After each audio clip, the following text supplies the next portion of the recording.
ecuación. Otra vez esto. Bien.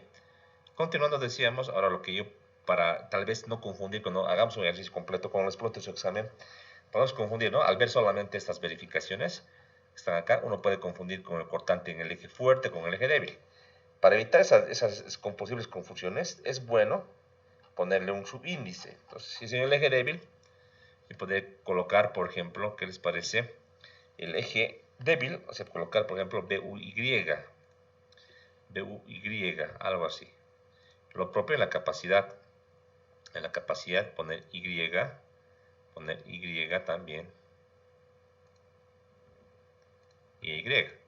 Eso me va a ayudar a entender mejor que me estoy refiriendo a la capacidad en el eje débil de este perfil, ¿verdad? Entonces, si lo ven de esa manera ustedes, lo pueden hacer. Si no lo quieren hacer, lo dejan todo como estaba, también es perfecto.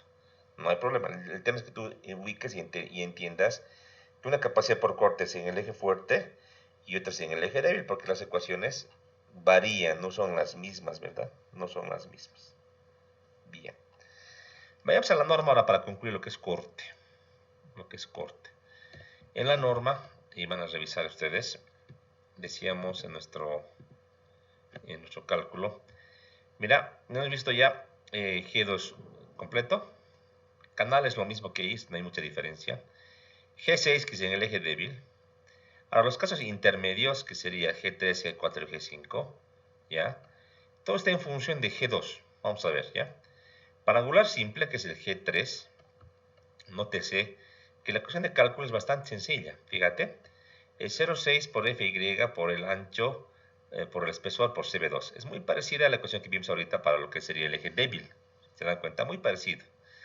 Solamente que B, para este caso, dice, es el ancho del angular que resiste la fuerza de corte. ¿Sí?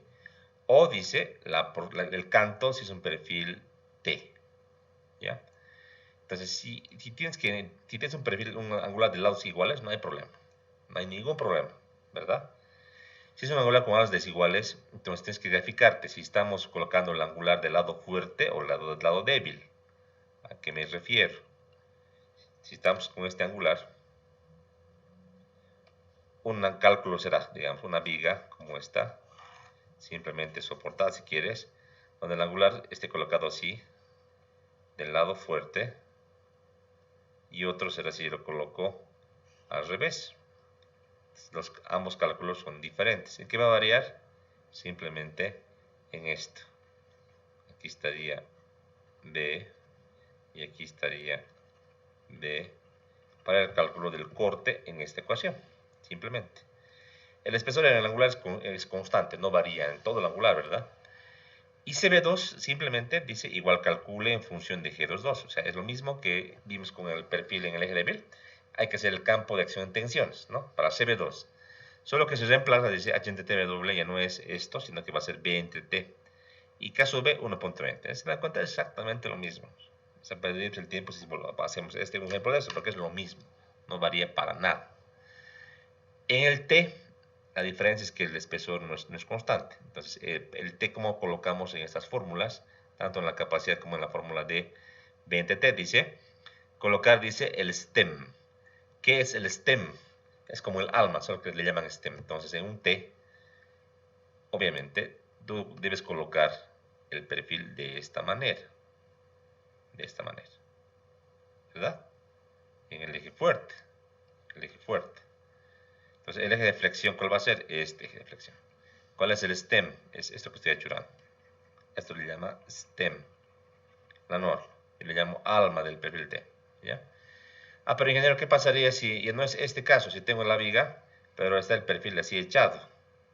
Esté así. Ahora, ¿cómo hacemos? ¿Qué le ponemos en este caso de G3? Pues no dice, ¿no? No dice. Pero obviamente, si está echado, no tienes que irte aquí. A ver, para que me aclare un poquito mejor. Estos son G3. ¿Cuál aplica? Aplica al G6 que acabamos de ver. Vamos a revisar. Es el G6. Fíjate qué dice. Dice, capacidad, dice en el eje débil, dice para elementos doble y simplemente simétricos. Si revisamos, aquí dice, por ejemplo, que h de tw va a valer bf entre 2tf, dice, para perfiles en forma de y t's. O sea que aquí entra el t en el eje débil. ¿Entiendes? Solamente en el ángulo, o sea, este caso, que puedo poner en el eje fuerte o en el eje débil. Solo en este caso. En los demás, si es eje débil, eje 6, siempre. ¿Ya? Entonces no hay mucho problema para el ángulo o el t. Está muy facilito de calcular el ángulo del t. ¿Qué pasaría ahora en tuberías HSS? Cajones. Tubos HSS rectangulares o secciones cajón y otros elementos doblemente simétricos. Dobles que no sean is, pues, ¿no? Cualquier doble. En este caso la ecuación de cálculo es esta, como se pueden fijar ustedes. 0,6 FY, AB doble, CB2. Igualita que la de perfil I, solo que entra CB2, o sea, hay que aplicar el campo de acción en tensiones. Aquí está, según G22. Ahora, AB doble tiene diferentes acepciones. AB doble, ¿qué va a ser? Fíjate, 2 veces H por T. ¿Y esto a qué se refiere? En un tubo, tengo una sección, una viga como esta, pero con un perfil tubo, como el que aquí voy a dibujar, digamos un perfil HSS como este, que estoy dibujando. Date cuenta que tenemos aquí dos almas que van a soportar el cortante. Tendremos esta alma que está a la izquierda y esta alma que está a la derecha, ¿sí o no? Entonces, para fines de cálculo, esto sería la altura H. ¿Se acuerdan que era en laminado y caliente? H en laminado y caliente era esta altura H exterior, que le habíamos llamado así, esta H exterior, menos 3 veces el espesor, ¿se acuerdan? Así era, ¿no? Entonces, si es un tubo con placas nomás, sería el H menos los espesores de los tubos, ¿se acuerdan? Entonces, simplemente en la fórmula cambia que tenemos dos almas por el espesor. Aquí están, dos almas por el espesor. Y se van a acordar de flexión. T no era el T de el nombre o nominal, si quieres. Era un T diferente, ¿se acuerdan? Vamos a revisar. En los perfiles tubería, las tuberías HSS tienen esa particularidad. Ahí está. Tenemos, por ejemplo, este caso. 24 por 12 por 0,5. Tú pensarías que es 24 el lado mayor, o sea, la pared mayor, 12 la pared menor y 0,5 el espesor. Sí, pero para fines de cálculo no es exactamente 0,5. Para fines de cálculo solamente pasa en los tubos esto. Es que se toma un T, en este caso, distinto. El nominal es 0,5, ¿verdad? Como está aquí en el nombre. Tal vez lo marco con amarillo. Pero para los cálculos debes tomar 0,465. Es un valor ya predefinido por cada espesor, lo va cambiando la norma. Esto para fines de cálculo. Entonces no hay que olvidarse. Entonces se toma para los cálculos el T-DES. Muy importante. Listo, entonces con esas aclaraciones, date cuenta, tenemos esta área W y simplemente nos tocaría hacer GC sub 2 con el campo de acción en tensiones, donde ahora sí cambiamos la variable y HTW ya no va a ser así, sino que va a ser H entre T. Y KB es constante para todos los casos de tubos 5. Listo. Entonces, muy facilito, no perderse, ¿no? Es muy sencillo. Eso era para HSS tuberías cajón.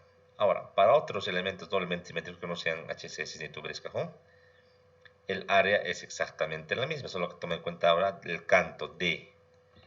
Y CB2 también en el cambio, ya toma en cuenta como el mismo valor que teníamos para el tubo HSS y KB igual a 5. La única diferencia entonces es el área ABW, que ahora es DTW. Entonces aquí era diferente, era 2 veces H por T. Bien. Tuberías circulares no es frecuente esto en flexión, no es tan frecuente, pero si se da el caso. En el corte ya no hablamos de eje fuerte, eje débil, como es simétrico el tubo circular, entonces un solo cálculo dice ya la capacidad en corte nominal es un esfuerzo crítico por el área de gruesa del tubo entre 2. Donde ese F crítico directamente toma esta expresión, dice, directamente. Está acá. Dice, el tomar el valor más grande entre estas dos ecuaciones. entre la de arriba, que viene, pone 1,6 por el módulo, entre la raíz de L sub B entre D, por D entre T. Este D entre T es como el esbeltez del tubo, manejamos, a las 5 cuartos, o la otra expresión. Dice, en este caso lo único que no conocemos es L sub B. ¿Qué es L sub B? Dice, distancia desde, dice, el valor máximo al valor 0 en cortante. En nuestro ejemplo sería, y lo hicimos creo de manera gráfica en la otra hojita, sería como el corte que hemos dibujado acá, distancia entre el esfuerzo máximo en corte, que está aquí, al valor 0, sería este valor de 336 pulgadas, en este ejemplo, ¿no? L sub B, para este caso de los tubos circulares. O sea, muy facilito, no perder, tenemos todos los parámetros y calcular nomás. Bien, G6, y lo hemos explicado como un ejemplo inclusive, para todos los elementos en el eje débil, todos, ¿ya? Y por último, G7, que hablamos del tema de aberturas o aperturas, dice, en almas de girders. No hay ningún cálculo definido, no existe. ¿Qué dice la norma? Dice, el efecto de las aperturas o aberturas en almas, ¿ya? De los perfiles en almas en cuanto al cortante, debe ser calculado. Así es importante calcular, no hay que despreciar esto, ¿no? Un refuerzo, dice, en este caso puede ser provisto cuando la resistencia requerida excede a la resistencia disponible en el alma no tenga la abertura. A ver, ¿qué habría que hacer cuando tenemos almas con aberturas? Descontar, pues, descontar. Tenemos la ecuación de la capacidad del alma en perfiles de forma de I, en girders, donde la capacidad es la altura D por TW, ¿verdad? El área. Si tengo una abertura, le descuento justamente en D. Si mi abertura es, digamos, la mitad o una parte pequeña de lo que es el canto, le descuento y eso va a variar el área, me va a reducir, ¿verdad? Es una manera de hacer. Si es que no resiste o no llega a resistir la capacidad de esta viga, el corte, puedes colocarle, dice, un refuercito, dice, un refuerzo. Este refuerzo nos da algunas ideas en el comentario de la norma, de cómo hacer, habría que leer y entender.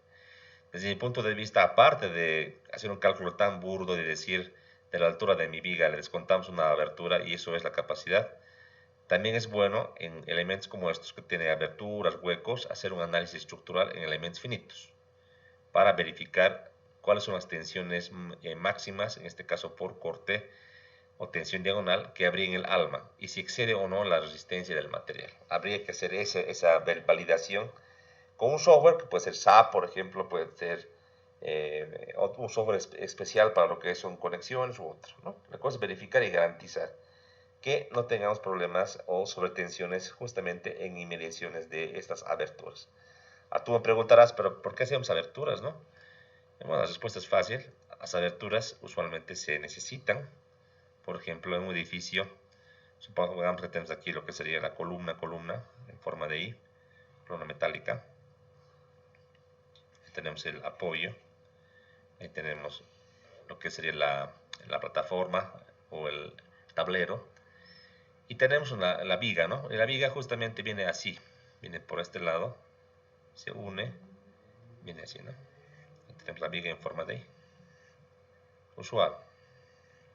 Lo que pasa es que por restricciones, tal vez, por restricciones de espacio, lo que yo no puedo hacer es colocar por aquí, por debajo, lo que serían unos ductos. Nuestra altura es definida.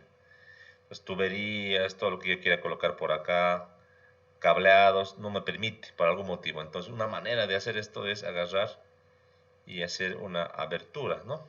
Una abertura, por ejemplo, por acá. Por aquí una abertura en el alma, un poco que exagerando esta abertura, y por ahí pasarle lo que sería un tubo, la tubería. Otra también es el ahorro del material, ¿no? O sea, una cosa, por ejemplo, tener una nave industrial que tenga esta forma, igual un perfil en forma de I como soporte y una diagonal en el sentido.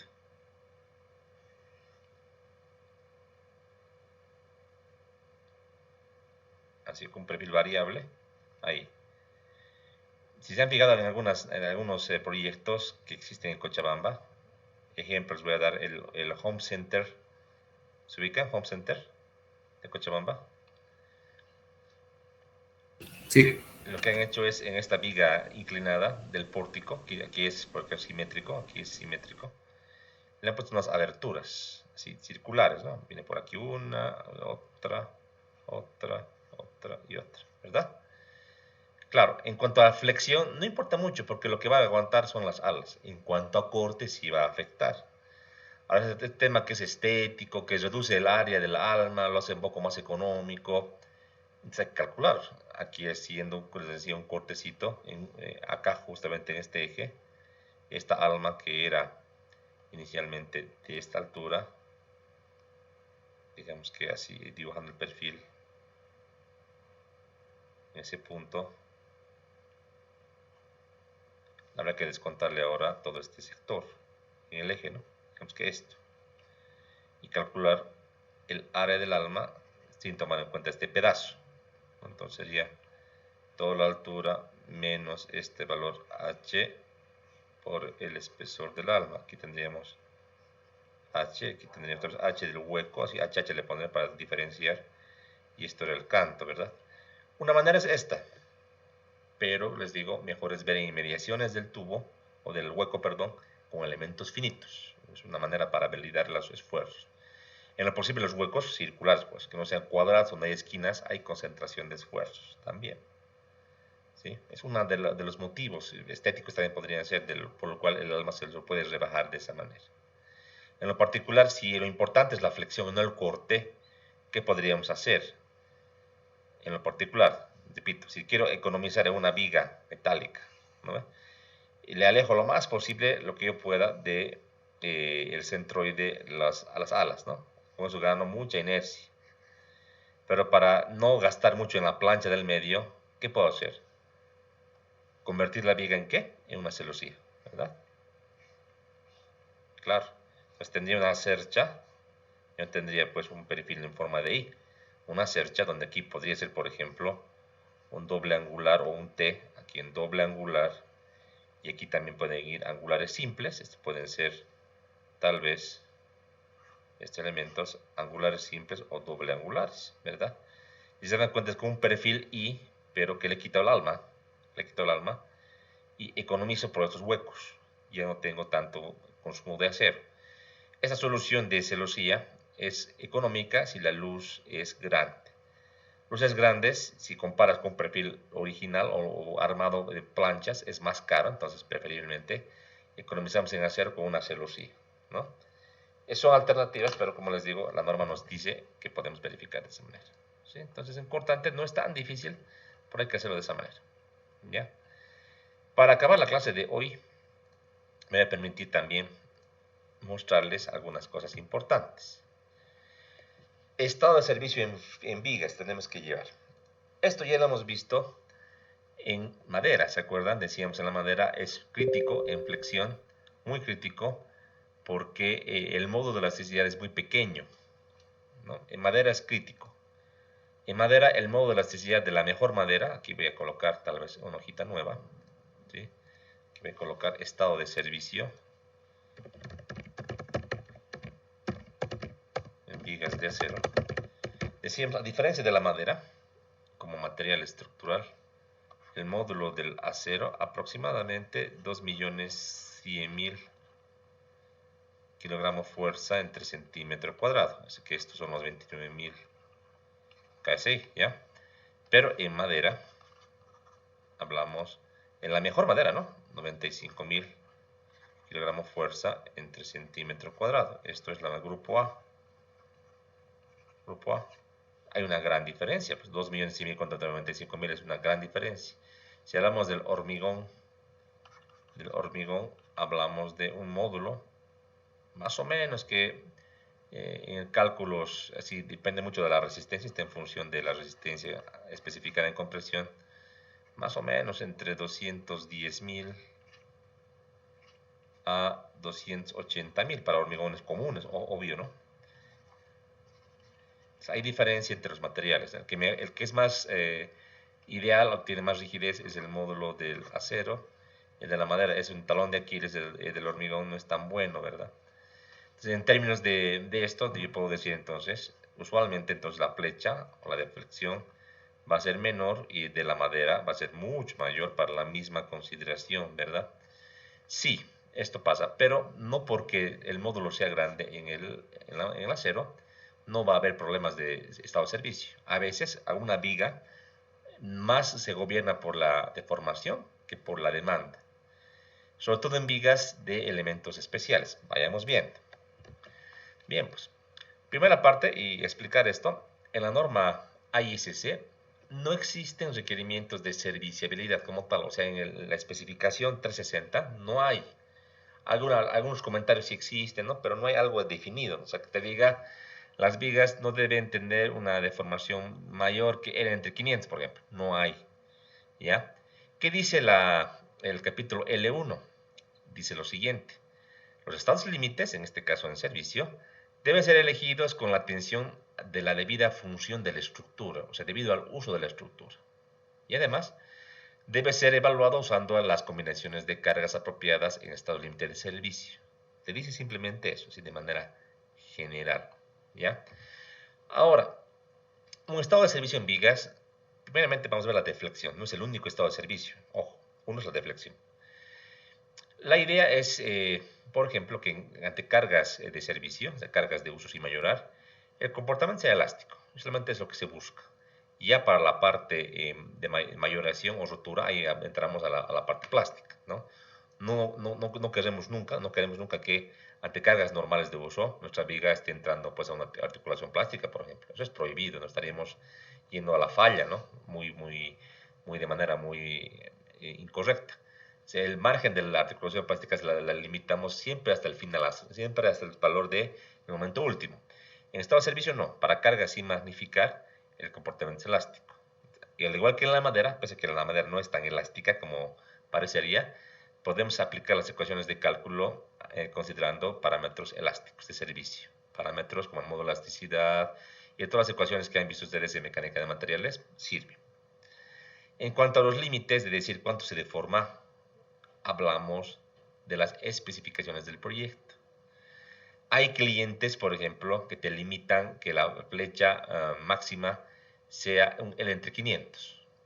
¿Por qué? Ejemplo, una fábrica donde tengas equipos especiales o tengas equipos de investigación o de instrumentación que son muy costosos y que no pueden estar sujetos a una deformación superior, por ejemplo, a los 2 milímetros. Digamos. Ahí, en base al limitante, sacamos la longitud entre cuánto sería la deformación máxima de las vigas. Todo en función del tipo de proyecto. Si es algo común, convencional, pues usualmente los reglamentos de construcción ya manejan ciertos parámetros. ¿ya? Por ejemplo, para edificaciones, comúnmente el entre 240, el entre 360, el entre 500 es lo convencional. Por ejemplo, para edificios de vivienda, para naves industriales. ¿Por qué depende del proyecto? Porque el acero como tal, las vigas y demás elementos no van a fallar. No van a fallar ante deformaciones o deflexiones, entre comillas, excesivas. Lo que se afecta son los elementos que se van a adosar a estos, los elementos no estructurales, ¿no? Podrían ser las cubetas de calamina, placa, las tejas, podría ser, por ejemplo, en el entrepiso el piso cerámico, todo lo que tengas y que pueda afectarse, el drywall. Entonces, en función del tipo de proyecto, uno tiene que elegir. En lo particular, yo utilizo el entre 400 al entre 500. Soy un poco más conservador, ¿ya? Porque yo soy seguro que en etapa de la construcción, por ejemplo, yo no voy a estar presente. El que hace el diseño no construye. Entonces, cómo harán la construcción, las perforaciones de los huecos, el montaje, la verticalidad? O sea, hay una serie de variables que no la controla pues, el diseñador, que está en manos del constructor. Entonces, por seguridad, yo me voy a un entre 500 usualmente. ¿Ya? Sé que alguien me puede decir que estoy pecando por ser conservador, pero estoy garantizando que mis elementos sean lo suficientemente rígidos en flexión y que las deflexiones sean mínimas, ¿ya? En puentes, por ejemplo, se llega a el entre 1000. Eso está en la norma Ashton. En puentes de concreto y de acero, en este caso, se llega a un entre 1000. Es mucho más exigente, ¿no? Donde L es, obviamente, como en madera, la luz del tramo, la luz del libre del tramo, del claro, que queremos revisar, ¿sí? Está en función de este escenario, de este parámetro, ¿verdad? Un poco para recordar esto, lo que dice maderas también aplica, ¿no? Entonces yo podría agarrar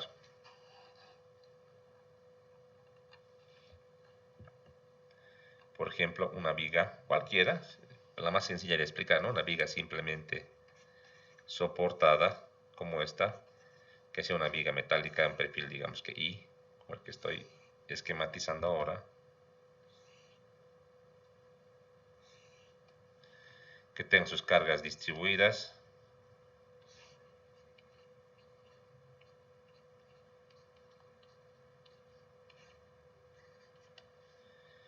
y que ante la luz de cálculo L yo deba calcular la limitante. Entonces, en este caso, para una viga como esta de acero, entonces la flecha, que la vamos a exagerar, del eje neutro la flecha, tiene esta forma, y la idea es limitar la deformación máxima. Entonces la flecha máxima, aquí estará el delta máximo, ¿verdad? Lo voy a limitar a una deformación admisible. ¿Ya? En mi caso en particular, supongamos un L entre 500. Esto es particular. Particular. Se define de esa manera. ¿Ya? Bien, ¿cómo encuentro este delta máximo? Si bien en la madera usamos el cálculo, ¿se acuerdan de para una vía como esta? Entonces conocemos que aplica esta fórmula para el cálculo elástico. Esto en madera aplicamos, y es que la madera no es perfectamente elástica. En acero, que es el material más parecido a algo homogéneo, elástico, aplicamos y encontramos en este caso para la madera, para el acero, perdón, un mejor comportamiento, más aproximación a esta fórmula. Acá en acero no trabajamos con lo que serían las cargas muertas, instantáneas, a largo plazo, como hacíamos en la madera, es decir, la mayoración por la carga permanente. Aquí se trabaja como viene, con las cargas como vienen. Entonces es muy fácil poder hacer la comparación. Obviamente en este caso de esta viga puesta en el eje fuerte, como estoy ahorita esquematizando, tendremos que verificar pues, alrededor del eje X la inercia, ¿sí? Y el módulo es del módulo del acero, obviamente, ¿verdad? Entonces, si es que no cumplo, es que sea menor o igual a la deformación admisible, si es que me fallase por algún motivo, si eso no se cumpliese, pues ¿qué podríamos hacer? Despejar, pues decir, una inercia en el eje X requerida mayor o igual simplemente para esta viga, ¿verdad? A 50.384 QL cuartos por el módulo del acero por la deformación admisible. Y encontrar un módulo una inercia requerida, la cual buscamos en un catálogo.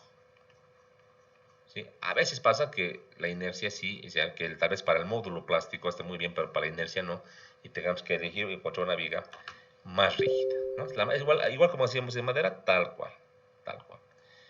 Esa sería una de las verificaciones. Obviamente, no todas las vigas son simplemente apoyadas. ¿Cómo puedo encontrar la flecha máxima? Un pórtico o tipo elemento de viga hiperestática, simplemente con un análisis estructural más avanzado, método energético, matricial o usando un programa, un software estructural, ¿verdad? En cuanto a las condiciones estas de servicio en vigas, en cuanto a las consideraciones de deformación, por ejemplo, si bien la norma, la especificación no nos da más dato detalle, lo que sí hay es una ayuda de diseño. El Design Guide número 3 nos habla de condiciones de servicio, dice, en edificios de acero. Ese Design Guide se les voy a pasar para que lo lean y cuando les requieran utilizar, ahí tienen una buena referencia. Les voy a mostrar dónde está mi... Aquí estamos. Aquí está. Y ese Design Guide, que apenas son unas 50 hojitas, tiene mucha teoría importante e interesante y no solamente habla de la deflexión vertical, que está hablando ahorita en vigas, también habla de las deformaciones laterales o el drift, la deriva de piso. Nos da una suerte de teoría muy interesante, este comité de la guía de diseño número 3, y nos habla, por ejemplo, de consideraciones en edificaciones de almacenamiento, manufactura, de pesados industriales, educacionales, nos da una suerte de requerimientos distintos como recomendaciones. Ya en el capítulo 2 habla acerca de los techos, hay un fenómeno muy importante en techos que habíamos hablado con ustedes, que es el pounding, que es el encharcamiento. Esto es dado en techos planos donde se puede llenar de agua o granizo y el techo va a ir cediendo y va a ir incrementando lo que sería el área que puede recibir el agua de la lluvia y demás. Interesante. Consideraciones relativas a, por ejemplo, a luminarias, nos indica. También a deformaciones o diseño para evitar deformaciones complejas en elementos de acabado, por ejemplo. La deriva lateral, también aquí nos habla. En el capítulo 5 nos habla de consideraciones de servicio, por ejemplo, para particiones y acabados. Por ejemplo, muros de partición de drywall, por ejemplo. Si es que la plancha es demasiada en las vigas o en la losa, ¿qué pasaría? También nos habla de una parte importante que dice acá que son contraflechas, ¿no? o combas. Ahorita voy a explicar qué es esto con las contraflechas. Y el punto número 6 referido un poquito al tema de las vibraciones. No solamente se ve como estado de servicio la flecha o la deriva lateral, también entra lo que son las vibraciones. En edificios importantes o grandes, la vibración suele ser un factor a tomar en cuenta, debido, por ejemplo, a la carga de viento, edificios altos, tal vez en cuanto a edificios con maquinaria, o inclusive ante, si el edificio es muy esbelto, ante el paso de los seres humanos, que puede generar cierta respuesta de vibración en la estructura, y que puede afectar el confort de la gente que va a habitar estos ambientes, inclusive de la maquinaria que puede haber en un ambiente, ¿sí? Y luego habla de los equipos, algunas consideraciones para elevadores, grúas, etcétera, y algunas referencias, ¿no? Entonces lo van a revisar, eso es importante para cuando haga un diseño completo, para considerar el estado de servicio, algunas recomendaciones, aquí mucha teoría. Y al final de este texto, que no es muy largo, hay unas tablas interesantes, unos anexos muy bonitos, que nos van a ayudar, por ejemplo, a determinar algunos criterios, ¿no? Por ejemplo, en membranas de techo, algunas recomendaciones en cuanto a las deformaciones, por ejemplo, edificios metálicos, vamos adelante, soportes de, en este caso, luminarias, cómo tenemos que hacer la verificación para el cargado y las deformaciones, muy interesante. Para los acabados o cladings, algunas recomendaciones.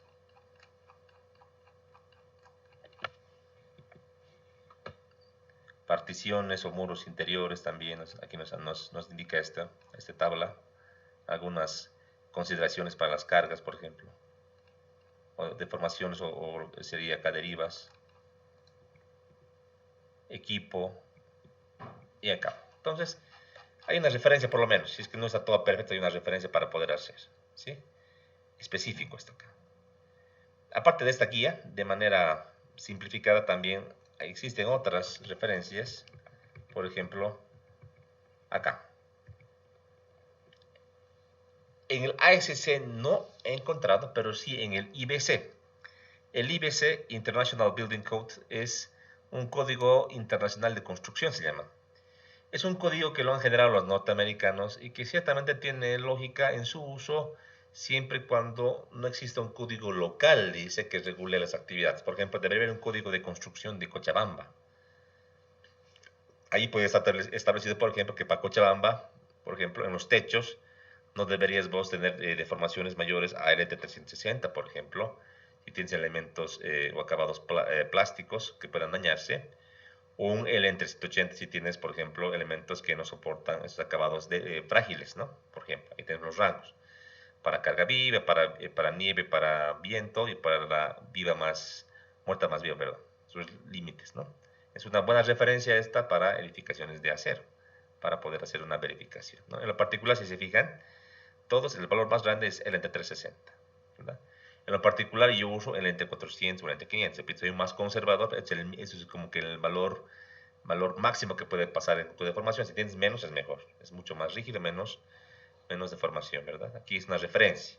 Esta podría ser una de las referencias de la IBC o la que les he pasado acá con esta guía de diseño número 3. ¿Bien? Que se les voy a subir a la plataforma para que tengan. Bien, aparte de esto que les acabo de explicar, ¿sí? Interesante es que